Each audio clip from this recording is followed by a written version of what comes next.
easy beginner tutorial on trout fishing essentials. And for this one, I got my super duper great white reel, the 4 wide. They don't make this anymore. 5-to-4 gear ratio, stainless steel. The drag on this thing's phenomenal. Built this rod myself, 94. It's a G Loomis. G Loomis. You can see that. And this is a 8 through 17 line weight. It's to an ounce, 3/4 of an inch to an ounce. I am 6. So now I gotta check the box here. So this is a box full of trout magnets, all different shapes and sizes. And then you have all of the gold jigs. Those little tiny ones are the actual, I don't think you can see them. Those are the actual trout magnet. They come with these little floats, little football floats. So that's what I'll be putting on. Fortunately, I didn't have fluorocarbon with me, so we will. So you can see the current, so I might as well let the current take it. Should have wore the waders. It's kind of nice though, because it's just free floating. Really deep here, so I would normally put sinkers on. Didn't have that with me, but you want to get up by the current. You want to get over by the wall early morning. You didn't have much rain, and they're not letting any water out, so there's probably not enough current here to, I mean, this current's good, but you want a big flow and you want the rain to drive these fish in. We're talking steelhead and anadromous brown. Now basically it's just a walleye thing. So anyway, I'm way up there. Anyway, this is how you use the trout magnet. As you can see with this braided line, it's very cast. It's kind of fishing, you got to watch your bobber. As soon as it goes down, set the hook. Whether it's a rock or a snag, it doesn't matter, because it's usually a fish. Especially if you drift it through a number of times and nothing happens, and then you drift it through the same section, it goes down, most likely it's a trout. Let the current take it. You want to get up by the current, you want to get over by the wall. Morning, water out, so you got to watch your bobber. As soon as it goes down, set the hook. Whether it's a rock or a snag, it doesn't matter. Anyway, this is how you use the trout magnet. Like I said, again, mend that extra line just like fly fishing. I think my third technique style is going to be the best, which is the spinner. But to tell you the truth, the spot, I don't know. There might be a couple big ones in here, but there's no one fishing. That gives you an idea. Even though it is deer hunting right now, it's my favorite time to steelhead fish because they're hunting. But you have to have the weather cooperate. It's too warm. You didn't get enough rain, so on and so forth. All right, well, I'm going to wrap that up. So now you know how to bait this up. You know how to bait it up. You know how to cast it. That's what you would do with the trout magnet. You can use that on spring ponds. It works pretty good.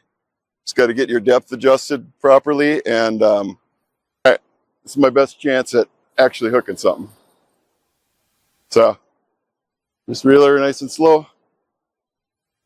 You can feel the blade going. Anything's gonna hit, it'll hit this.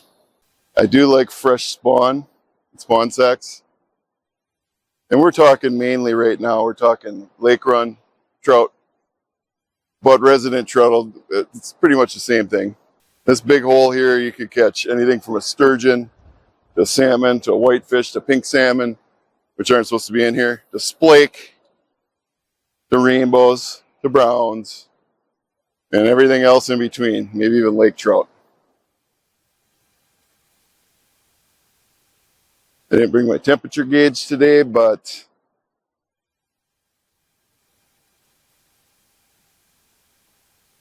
and either way, with weather like this, who cares if you catch a fish? It's just fun to be out here and then having the opportunity and the excitement of possibly hooking one until you finally do hook one.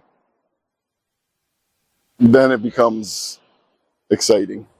It's exciting either way because you just never know when you go fishing. So might need a roll cast. Look at this. It's causing problems right away, which it should. I got so much wind. I probably want to bring it down here and shoot it. Take the current and shoot it up that way.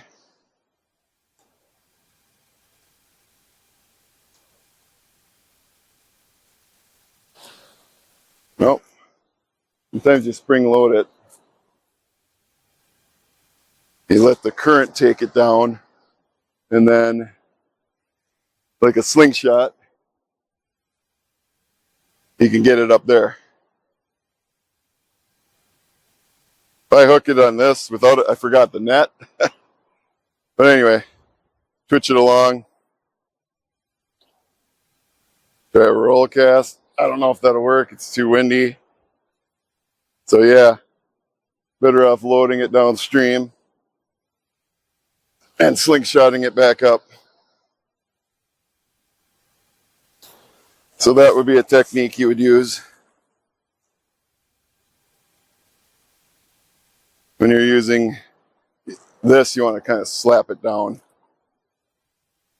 get the attention, get their attention. So that's technique number 2. And I'm going to demonstrate these. These are thick rubber neoprene boots. Cabela's duck waders. Super thick, keep you warm in the spring. It's nice to have an extra pair of these. Here's the pair of waist ties. Stocking foot. Zipper up. Good quality. These cost like $3.89.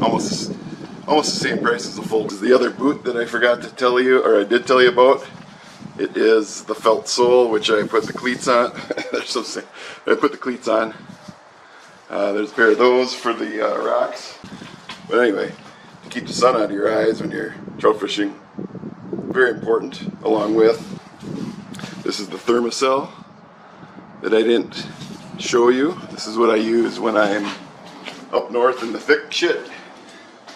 These are polarized, but they're bifocals. It's a must to have these when you're fishing in the trout stream, so you can see the fish, so you don't spook the fish, so you can see where you're walking. And you can get any kind of pair of polarized. You can get the amber, which lightens things up, but I prefer the standard polarized. Cuts the glare off, see the fish. Well, if you just had standard glasses on, you wouldn't. Huge advantage, must have. Last but not least, here's a Big Arbor reel. I'm not sure, 7/8. And I have this rod, which is a telescopic, that I ultimately, the woolly bugger, which I ultimately got because it breaks down into a fly rod, or it can switch over to pull this out, switch it around the other way, it turns into spin rod, and it's got a container. I was going to bring this with me along just in case, but it's just extra stuff I have to carry. I just stick with the standards that I have.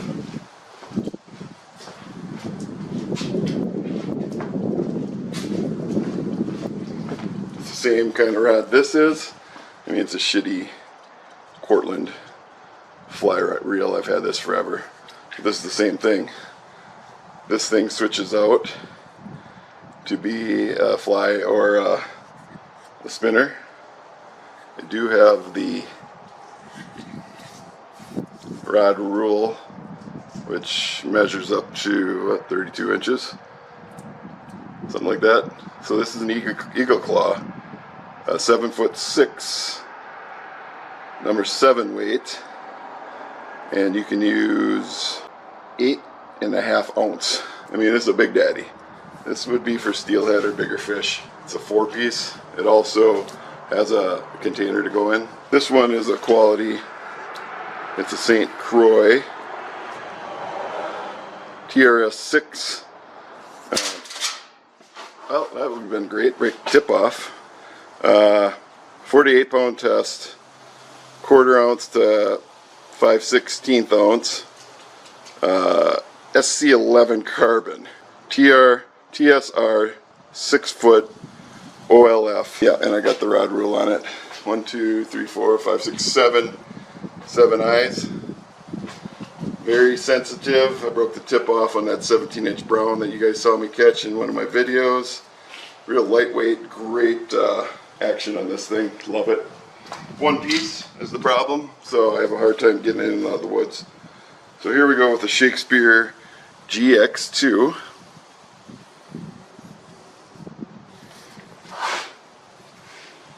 and this is 6'6", medium action, 6 to 15 pound test. This has 1, 2, 3, 4, 5, 6 eyes on it, and then it's got the fiberglass tip, which I broke off and I re-glued on. And I usually have issues with this thing etching with my braided line. I'm going to have to look into that because then you can't cast, it gets stuck in there. 2 more ugly sticks because I realized these were the best things you're going to get. Abu Garcia, and it's 5/8 to 1. It's a pretty good gear ratio. It's got six ball bearings. Like I also said, I have a pole like this. Really like that length, that extra length. This is a good tiny little reel. It's a Fluger. It's got a cork handle, and 5 to 2 to 1, tiny.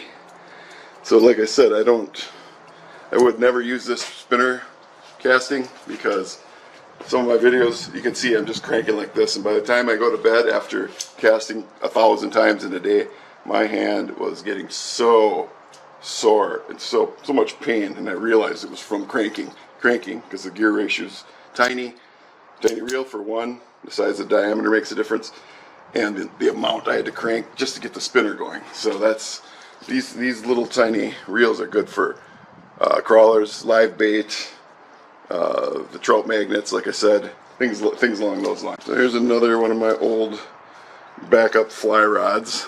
I mean, I've done a lot of fly fishing, but it's not a very long rod. Something I could just throw in the truck and take with me and beat around. So there's some more of my rods that I've been through, but my go-to is obviously the ugly stick, any type of ugly stick.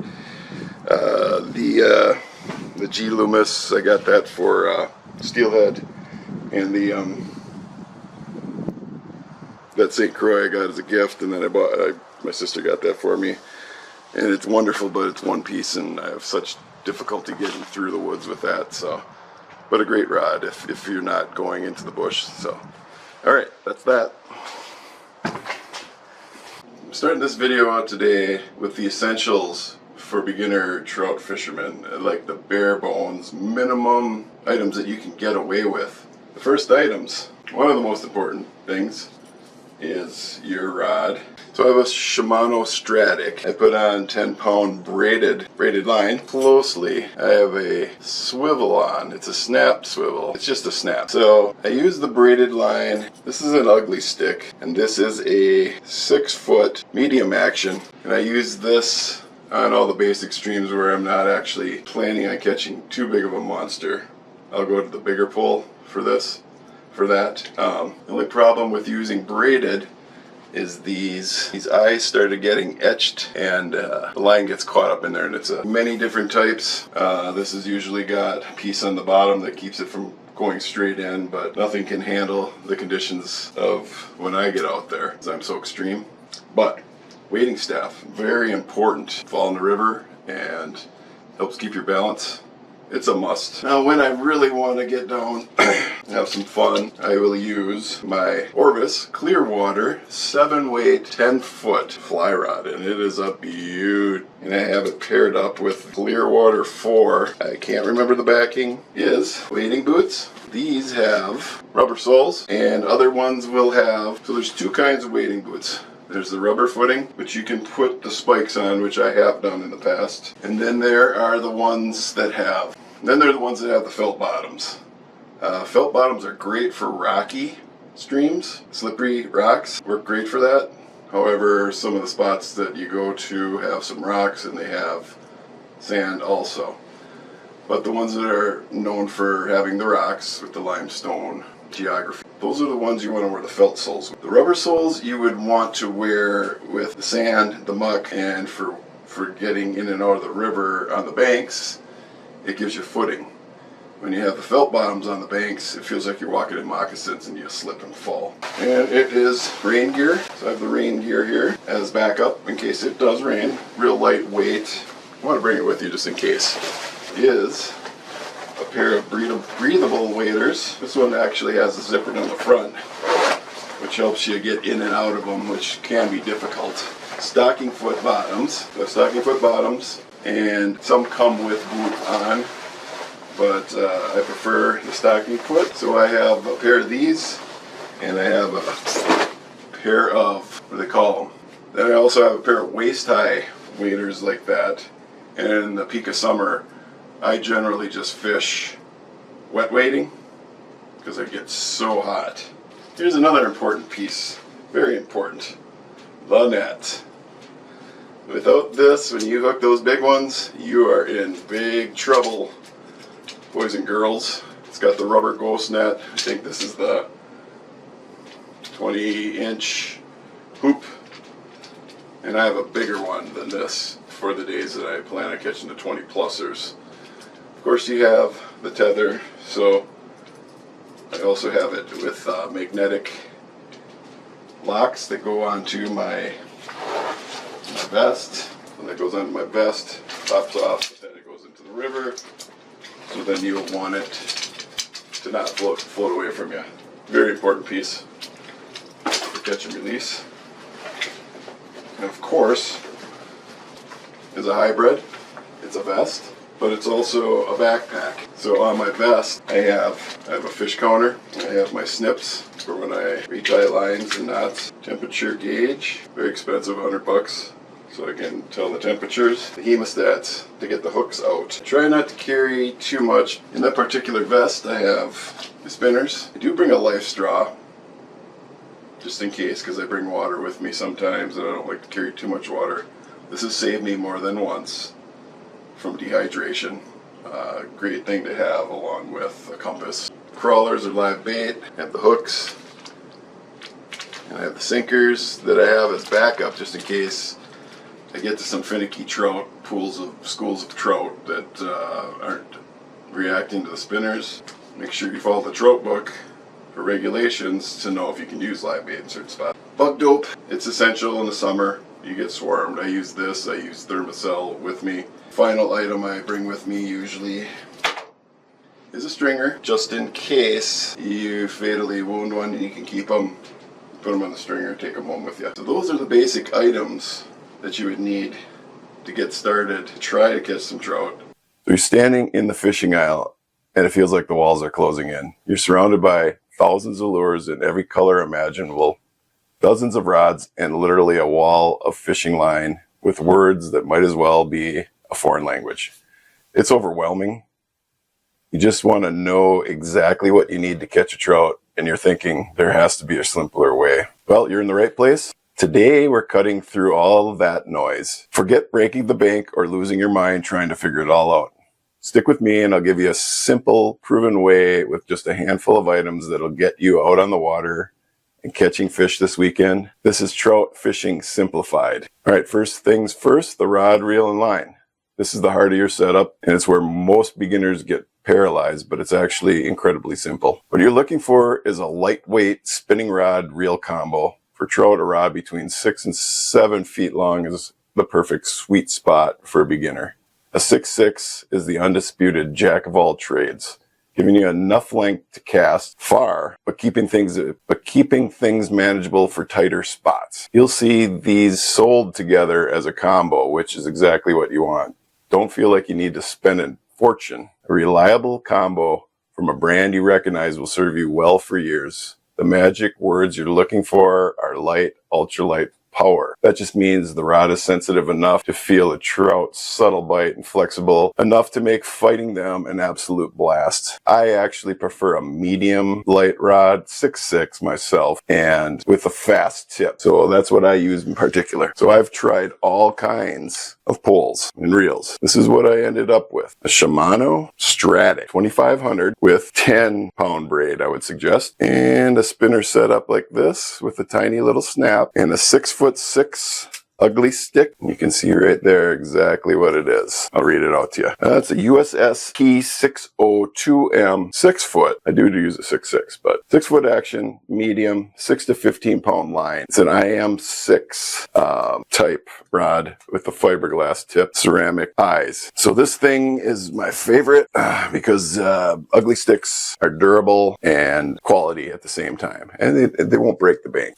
Now, the reel might come with line on it already. If not, if you want to be absolutely sure you've got the right stuff, here's the secret. Get yourself a spool of 4 to 6 pound monofilament line if you're going to fish for live bait. Otherwise, get 10 pound test braided line. And I use the Power Pro braid. You'll see other options like fluorocarbon also. They have their own uses. But monofilament is the perfect set of training wheels. It's forgiving, easy to tie the knots, and it has a bit of stretch that acts as a shock absorber when a trout starts thrashing. While some might suggest an 8 pound test for bigger fish, sticking to 4 to 6 pound test is ideal for most situations you'll encounter as a beginner. So to recap, 6 to 7 foot light action spinning combo and some 6 pound mono or braid. Braid if you're spinner fishing. That's it. That's your entire casting system sorted. Here is my rod, the one piece St. Croix. Got my rod rule on so I can measure all my fish for accurate lengths of the trout I catch, and then I have the scale. So anyway, here's the one piece. Yeah, it's try not to break the tip. That's the one thing I hate about these one pieces. Not only trying to get out of the woods with them,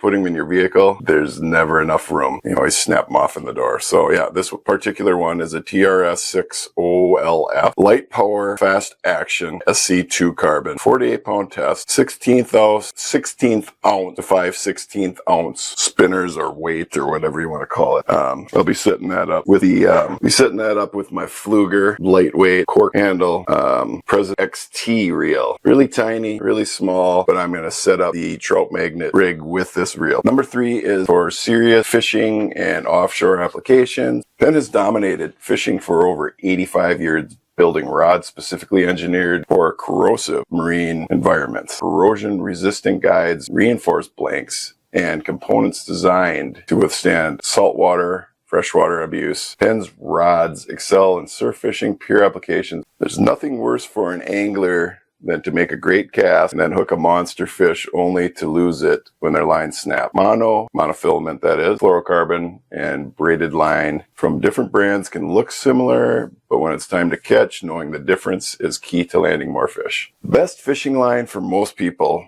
is the Spider Wire Stealth Braid.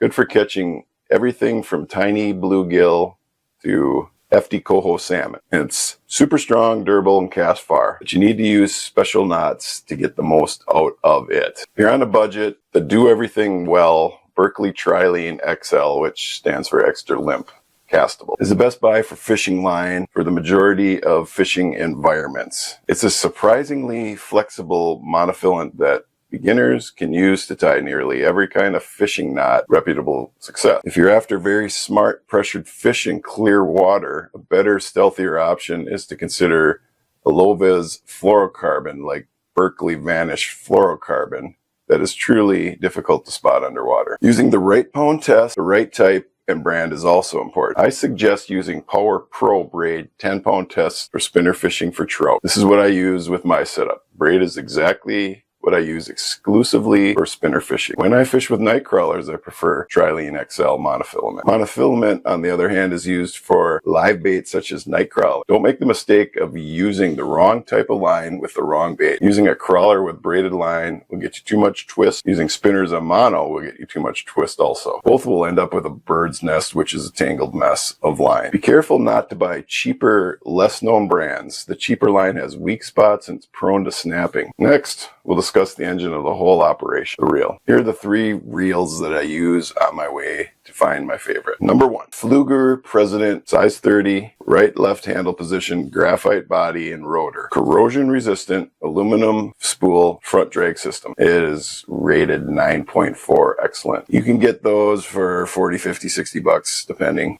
All right, so now we get to the fun part. The holy trinity of trout catchers. Okay, now for the meat and potatoes. Fun stuff that actually tricks a fish into biting. Of the thousands of lures out there, you only need to master 3 basic types to be successful almost anywhere. I call this the holy trinity of trout catchers. First up, the inline spinner. Brands like Mepps, Panther Martin, Blue Fox are legendary for a reason. Spinner is just a metal blade that spins around a wire when you reel it in, creating flash vibration that perfectly imitates a small bait fish. It triggers a trout's predatory instinct like nothing else. The beauty of the spinner is its simplicity. You tie it on, cast it out, and just reel it in. That's it. You play with the speed. Sometimes they want it fast, other times they want it slow and lazy. Pro tip in a river: cast slightly upstream and let the current help your spinner look like a struggling bait fish. If you only buy one lure, make it a silver or gold spinner, 1/8 ounce to roughly, it just flat out catches fish. Next in our trinity is the easiest way to catch a trout, especially a stocked one: floating bait, specifically something like Berkeley Powerbait. This stuff is scented, bright colored dough that smells, tastes like pellets. This stuff is a scented, brightly colored dough that smells and tastes like pellet. Many hatchery fish trout are fed. You can't just glob it on a hook. You need a simple setup called a slip sinker rig, often called a Carolina rig. Sounds technical, but it's a breeze. First, you slide a small egg sinker onto your main line. Second, tie the barrel swivel on. It stops the sinker. Take 18-inch piece of your line, called your leader, and tie it to the end of the other swivel. Finally, tie a small bait hook around 6 to 8 to 10. I use 6s, they're bigger, at the end of the leader. Mold a little bit of the power bait around the hook, covering it completely. When you cast out, the sinker drops to the bottom, but the buoyant bait floats up. Dangling right where the trout can see it, a fish can grab it and swim off without feeling the sinker's weight, giving you the perfect window to set the hook. This one rig is responsible for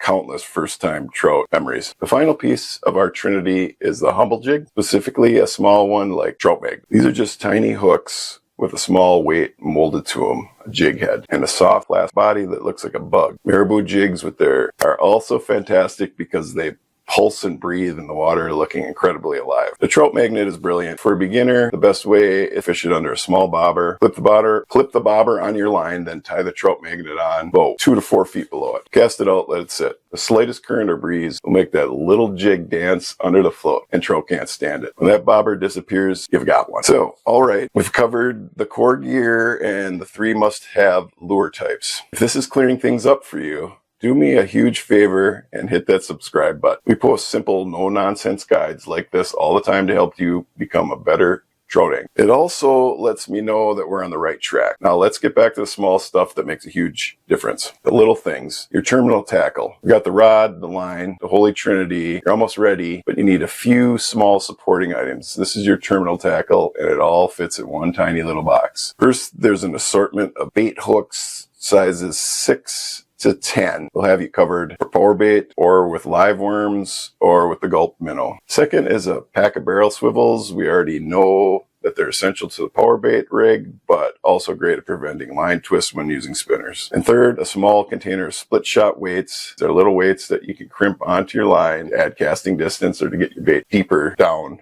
under a bobber. And split shot sinkers prepares you for nearly any on-the-fly adjustment. So there's also a supporting cast. Must-have tools. We're in the home stretch. The last category is tools. You don't need a garage full of gadgets, just 2, maybe 3 key items. The number one most important tool, other than the rod itself, is a pair of pliers or hemostats. Trout often swallow hooks and are trying to dig a tiny hook out with your fingers. Is tough on you and deadly for the fish. A pair of needle nose pliers or even hemostats let you get a grip and remove hooks quickly and safely. This is non-negotiable. I use the curved hemostats most often. You can use the straight hemostats. You can use pliers depending on what size of fish. And you don't want to get those treble hooks embedded into the bone of your finger. Second tool I can't recommend enough is a landing net. Sure, you can drag a trout on the bank, but a net is so much better for the fish, especially if you plan to release it. A lightweight rubber mesh net is ideal